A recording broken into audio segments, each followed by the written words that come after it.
कहाँ? यही बगल में, सोना आंटी के घर तक। नो, बाहर जाना अलाउड नहीं है।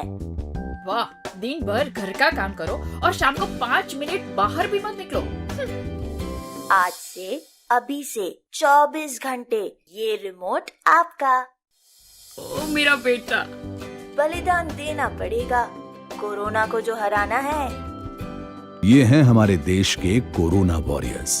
और आप? फ्रेंड्स, नजर रखना अपनी मम्मी पर। बनो कोरोना वॉरियर्स।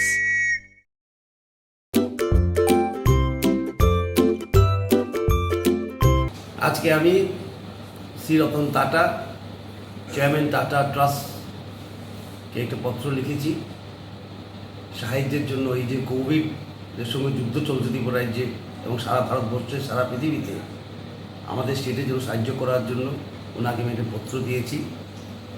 কারণ আপনারা সবাই জানেন যে টাটা ট্রাস্ট 1500 কোটি টাকা কোভিড মোকাবেলা করার জন্য বরাদ্দ করেছে বিভিন্ন স্টেটকে, বিভিন্ন স্টেট গভর্নমেন্টসকে, সেন্ট্রাল গভর্নমেন্টকে।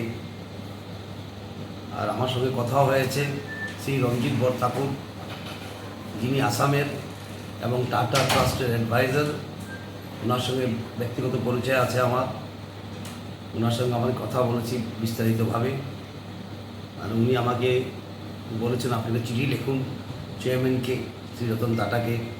তাই ওনার কথা মোতাবেক আমি চিঠি লিখেছি, পত্র লিখেছি শ্রী রতন টাটাকে সাহায্য করার জন্য। এবং উনি আমাকে আশ্বাস দিয়েছেন উনি নিশ্চয় সাহায্য করবেন।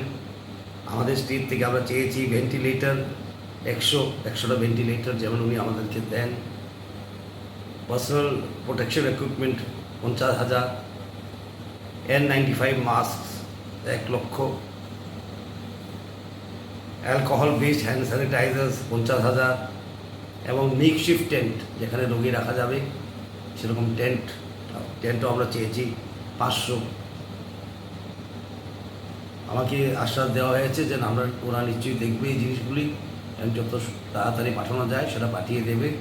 টাটা ট্রাস্টকে আমি ধন্যবাদ জানাই এবং ওদেরকে শুভকামনা দিই ওনারা এই কাজে সফল হন। এটা বিরাট কাজ, একটা বিরাট চ্যালেঞ্জ আমাদের সামনে আজকে সারা পৃথিবীর সামনে।